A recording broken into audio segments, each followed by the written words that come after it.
السلام عليكم ورحمة الله وبركاته. وعليكم السلام ورحمة الله.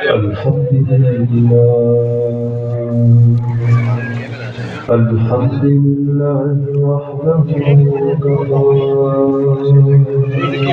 وسلام على عباده الذين اصطفى. أما بعد فأعوذ بالله من الشيطان الرجيم.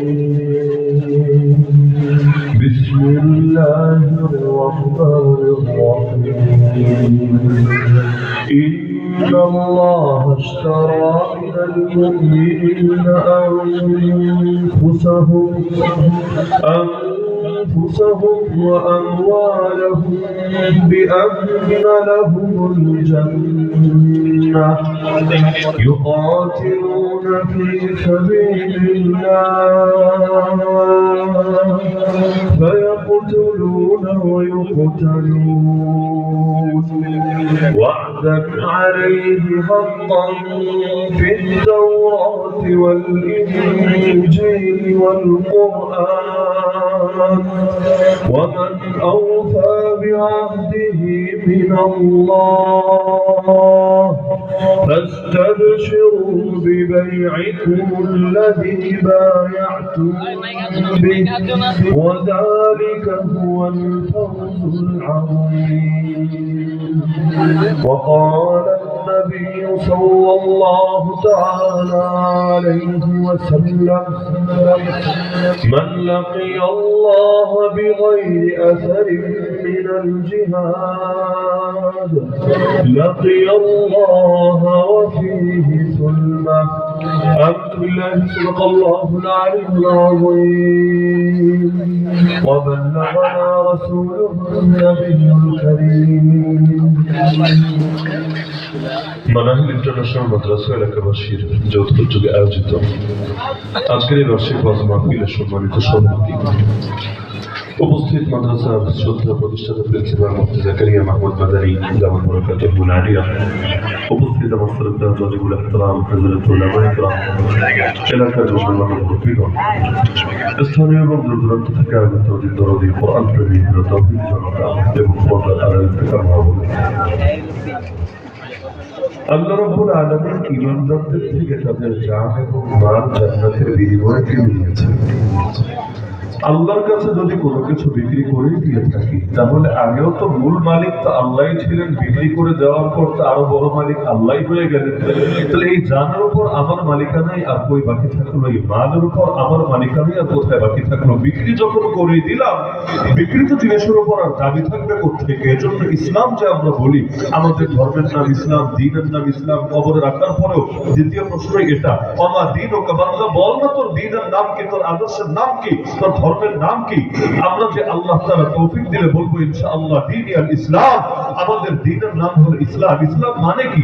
ইসলাম অর্থই হলো আত্মসমর্পণ করা, নিজেকে সঁপে দেওয়া।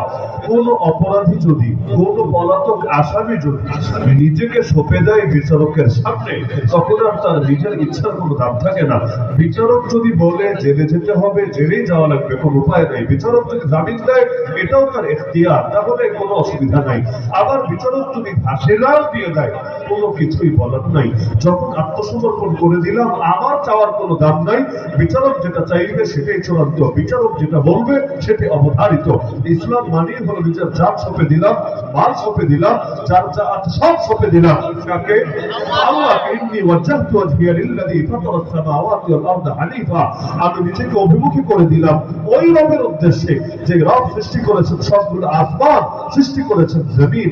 হানিফা ওয়া মা আনা মিনাল মুশরিকিন, হানিফ মানে হলো একত্ববাদের সাথে আমি আল্লাহর সাথে নিজেকে অভিমুখী করলাম একত্ববাদী হিসাবে, আমি শিরিককারীদের অন্তর্ভুক্ত না। তাহলে জানের মালিক যদি আল্লাহ হয়, মালের মালিক যদি আল্লাহ হয়, তাহলে আল্লাহর দেওয়া জান, আল্লাহর দেওয়া মাল আল্লাহ যেখানে ব্যয় করতে বলবেন সেখানে ব্যয় করতে পারাই তো মুমিনের চূড়ান্ত সফলতা।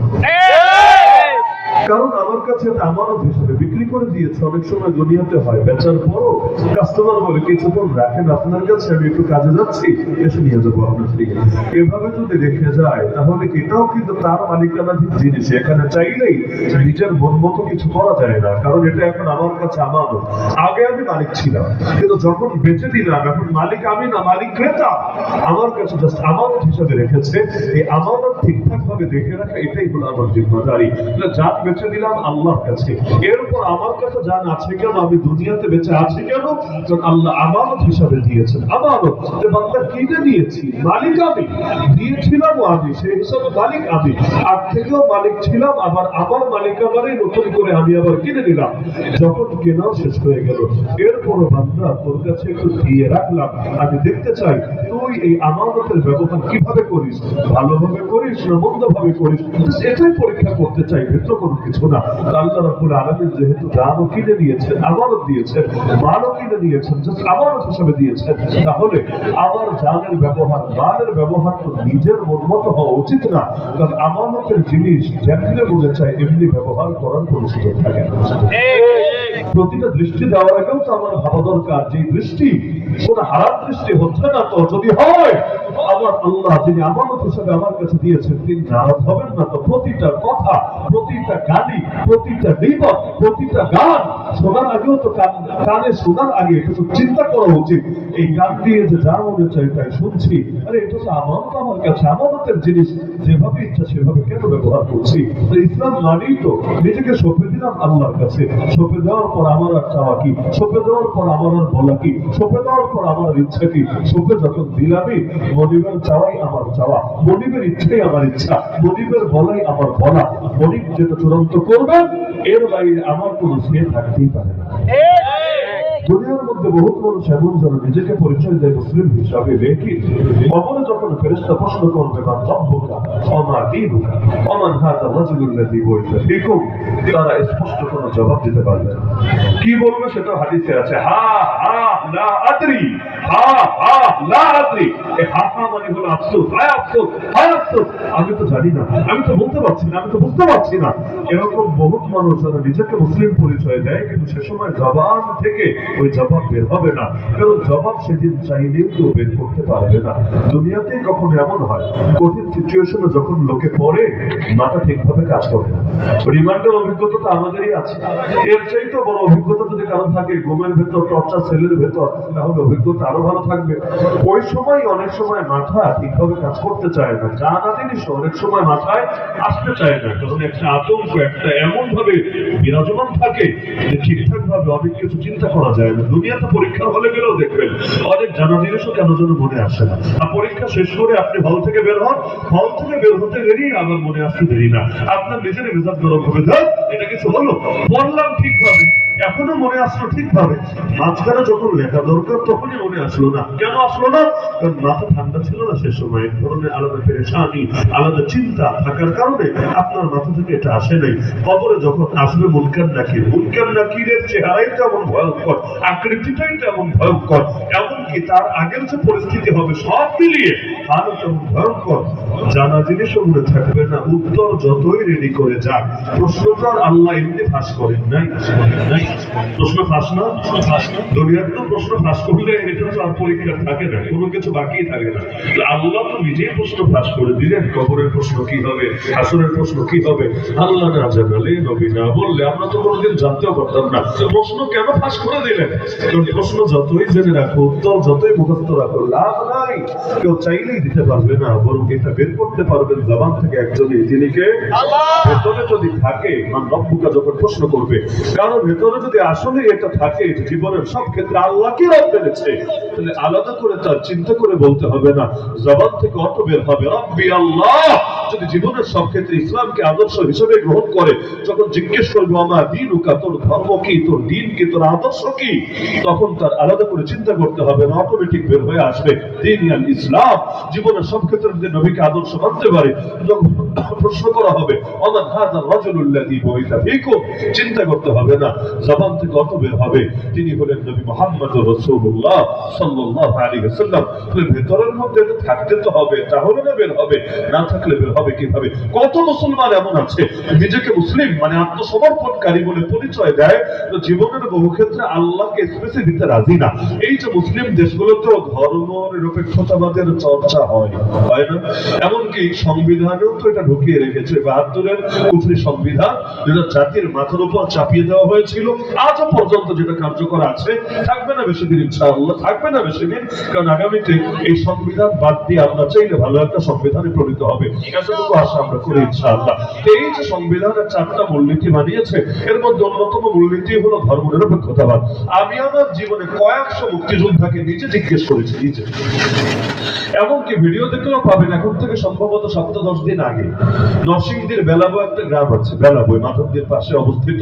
ওই বেলাবো গ্রামে গিয়ে, ওই গ্রামে আমার জানা মধ্যে সবচাইতে বেশি মুক্তিযোদ্ধা এখনো জিন্দা আছে, জীবিত অবস্থায়। আমি যখন স্টেজে কথা বলছিলাম, ডানে যারা চেয়ারে বসে তারাও মুক্তিযোদ্ধা, বামে যারা চেয়ারে বসে তারাও মুক্তিযোদ্ধা, ওনাদেরকে সাক্ষী রেখে আমি বললাম যে এই যে সংবিধানে লিখে রাখা হয়েছে, মুক্তিযোদ্ধারা 4টা উদ্দেশ্যকে লক্ষ্য রেখে, সামনে রেখে তারা যুদ্ধ করেছে। কোন 4টা? গণতন্ত্র, সমাজতন্ত্র, ধর্মনিরপেক্ষতাবাদ, জাতীয়তাবাদ। যে 4টাকে বলে মুজিববাদ অথবা এই সংবিধানের প্রস্তাবনা 4টা মূলনীতি। আমি তাদেরকে সাক্ষী রেখেই বললাম যে আমি আল্লাহর জাতে পাকের কসম করে বলি, এবং যেই কয়েকজন মুক্তিযোদ্ধাকে আমি আমার জীবন দশায় পেয়েছি এবং জিজ্ঞেস করেছি, ওই অভিজ্ঞতার ভিত্তিতে বলি, মুক্তিযোদ্ধারা, সমস্ত মুক্তিযোদ্ধারা এই 4 লক্ষ্যকে সামনে রেখে যুদ্ধ করেছে। এর চাইতে বড় মিথ্যা মুক্তিযোদ্ধার নামে কিছু হতেই পারে। অধিকাংশ মুক্তিযোদ্ধার চিন্তায়, তাদের কল্পনায়, কল্পনার কোনো কোনাকাঞ্চিত এগুলো ছিল না। না হলে আপনি মুক্তিযুদ্ধের ইতিহাস ঘাটলে, এখনো যারা জীবিত আছে জিজ্ঞেস করলে দেখবেন যে ওই সময় তাদের স্বপ্নে কি ধর্ম নিরপেক্ষতাবাদ ছিল, নাকি তাদের স্বপ্নে আল্লাহ আকবরের চেতনাই কার্যকর ছিল। জিজ্ঞেস করলেই দেখতে পাবেন। মঞ্চ যে যুদ্ধ করতে যাওয়ার আগে 2 রাকাত নামাজ পড়ে কতজন আল্লাহর কাছে সাহায্য চেয়ে যাইতো। এমনকি আগামী দিনে সফলতা আসবে এটাও নিজের থেকে না বলে সঙ্গে ইনশাআল্লাহ তো যোগ করে বলতে, ইনশাআল্লাহ, যদি চান আল্লাহ, যদি চান আল্লাহ। তাহলে এগুলোতে এটা প্রমাণ করতো না যে ধর্মের ব্যাপারে তার নিরপেক্ষ ছিল, বরং ধর্মের পক্ষই তারা ছিল। ধর্মকে মাইনাস করে তারা এগোতে চায় নাই, ধর্মকে প্লাস করেই তারা এগোতে চেয়েছে। ধর্মনিরপেক্ষতাবাদ মানে কি? আজকাল নতুন নতুন ব্যাখ্যা বলি যে ধর্মনিরপেক্ষতাবাদ মানে তো ধর্মহীনতা না। আরে ভাই, ধর্মহীনতা না, এটা আমরা বুঝি। ধর্মহীনতা ভণ্ডামি, ধর্মনিরপেক্ষতাবাদ অর্থ ভণ্ডামি। আমাকে নিরপেক্ষ কেন হতে হবে ধর্মের ব্যাপারে? ইসলামে কোথায় কোথায় জুলুম আছে, কোথায় কোথায় ভুল আছে, কোথায় কোথায় বৈষম্য আছে, কোথায় কোথায় অন্যায় আছে, বুঝায় দেন আমাকে। ইসলাম যদি সব জায়গায় জিন্দা থাকে, তাহলে ব্যক্তি জীবনে না, রাষ্ট্রেও যদি ইসলাম থাকে, অর্থনীতিতে যদি ইসলাম থাকে, বিচারও যদি ইসলাম মেনে হয়, তাহলে কোন কোন কাফেরের উপর অবিচার হবে, অন্যায় হবে, জুলুম হবে, বৈষম্য হবে, তাহলে বুঝান আমাকে। আরে যে আল্লাহ নামে রহমান রাহিম, যারা নবী বানালেন তাকেই বললেন রহমাতুল লিল আলামিন, সেই রহমান রাহিম আল্লাহর চাইতে বেশি দয়া দেখাতে চায়েন না, রহমাতুল লিল আলামিনের চাইতে বড় রহমত সাজার চেষ্টা করেন না। আমার আল্লাহ যে বিধান দিয়েছেন, আমার নবী যে আদর্শ দিয়েছেন, এর চাইতে বেশি দয়া, বেশি মায়া, বেশি ভালোবাসা, বেশি রহমত পৃথিবীর কোনো কিছুর মধ্যে থাকতে পারে না।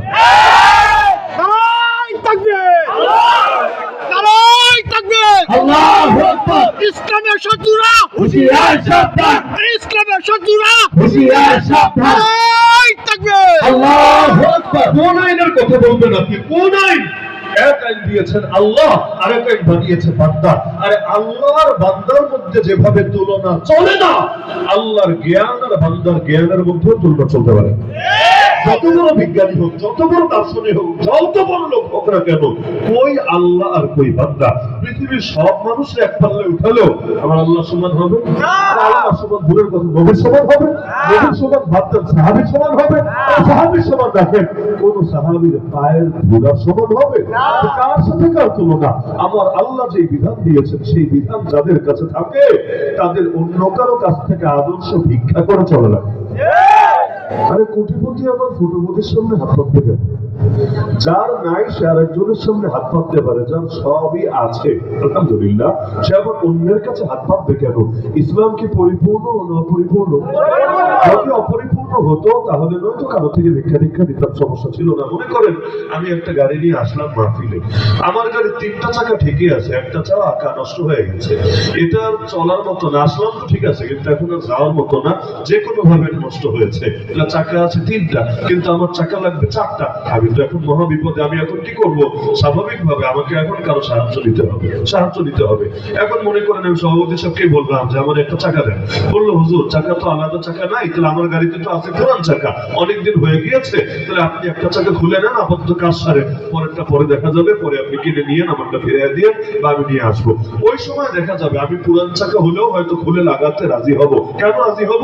আপাতত ঠেকা কাম চলুক। যেখানে অপরিপূর্ণতা থাকে সেখানে মানুষ মন্দটা নিয়ে হলেও, দুর্বলটা নিয়ে হলেও, ত্রুটিপূর্ণটা নিয়ে হলেও মোটামুটি আপাতত কাজ চালানোর চেষ্টা করে। ইসলামে কোথায় কোথায় অপূর্ণতা আছে বোঝাতে পারে, আছে অপূর্ণতা কোথাও? আমার আল্লাহ কোনো জিনিস দিবে না, সেখানে অপূর্ণতা থাকবে, ভাবলেন কিভাবে? আর যদি অপূর্ণতা থাকতোই, আরো 1500 বছর আগে আল্লাহ ঘোষণা দিয়ে রাখলেন সূরাতুল মাইদা পারা নম্বর 6, সূরাতুল মাইদা আয়াত নম্বর 3, আল্লাহ বলে দিলেন, আজ আমি তোমাদের জন্য তোমাদের দিনকে পরিপূর্ণ করে দিলাম। ঘোষণা দিলেন কে? আল-ইয়াওমা আকমালতু লাকুম দীনাকুম। ওই বিদায় হজের সময় আল্লাহ নবী আয়াত শুনিয়ে দিলেন সাহাবীদেরকে, আজ আমি তোমাদের জন্য তোমাদের দিনকে পরিপূর্ণ করে দিলাম। এমনকি এক ইহুদি নেতা এসে ওমর রাদিয়াল্লাহু আনহুর কাছে বলেছিল, আপনাদের কোরআনে এমন একটা আয়াত আছে, এরকম আয়াত যদি আমাদের ধর্মগ্রন্থে থাকতো, এই আয়াতটা যেদিন নাজিল হয়েছিল ওই দিনটারে আমরা ঈদের দিন বানায় নিতাম। মুসলমানরা বানায় নি। কেন বানায় নাই? মুসলমান নিজের থেকে ঈদ বানায় না। ঈদ ও আল্লাহর থেকে নাই, রাসূলের থেকে নাই, ইসলাম থেকে নাই, নিজের থেকে কোনো কিছু আলাদা করার চেষ্টা করে না। এই আয়াতটা কি পরিমাণ আনন্দের আয়াত যে আল্লাহ বলে দিচ্ছেন, আজ আমি তোমাদের জন্য তোমাদের দিনকে পরিপূর্ণ করে দিলাম।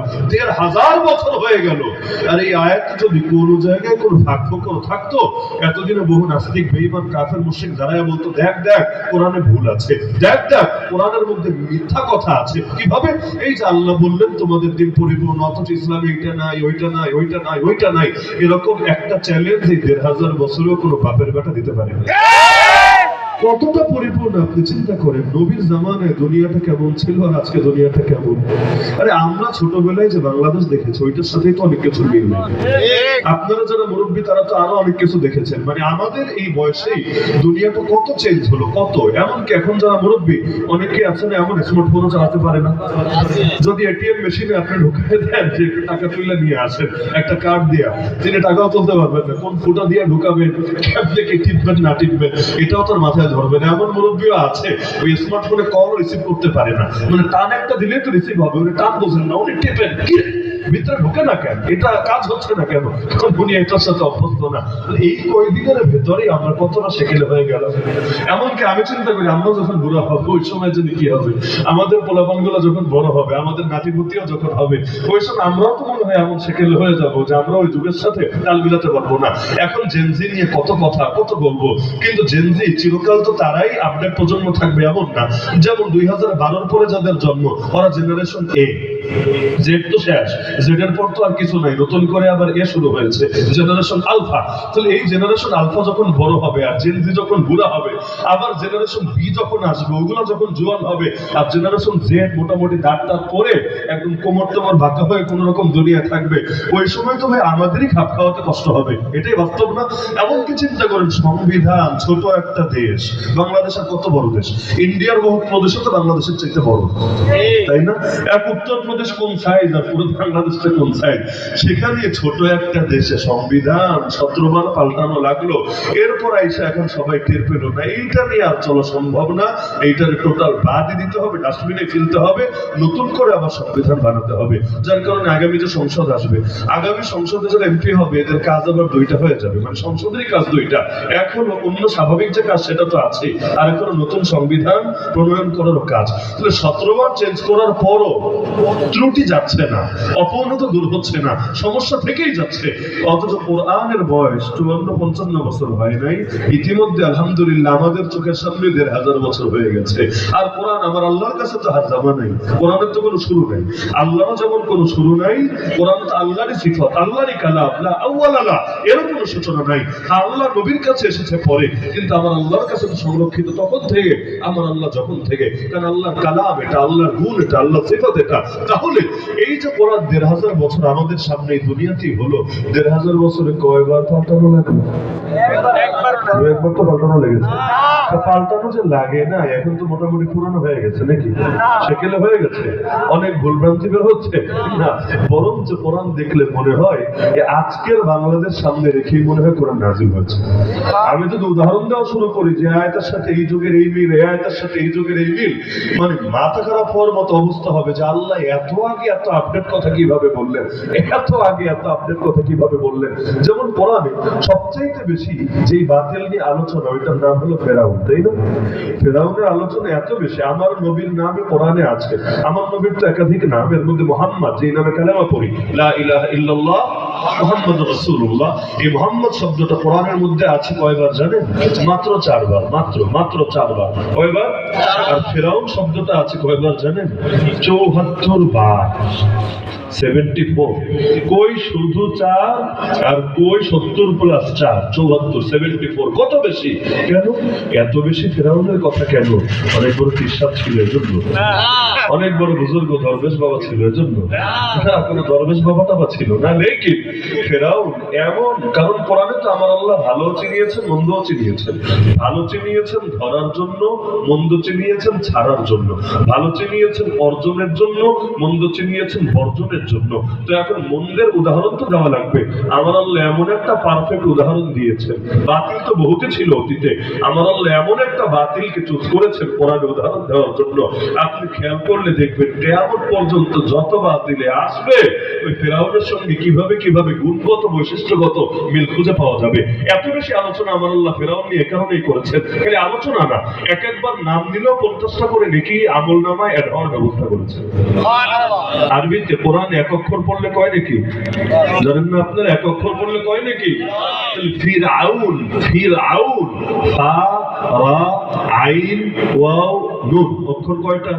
5টা। তাহলে প্রতিটা 10টা করে নেকি হলে 5টায় নেকি কয়টা? 50টা। 50টা নেকি হবে একবার পড়লে। তাহলে এক খতম কোরআন শরীফ পড়লে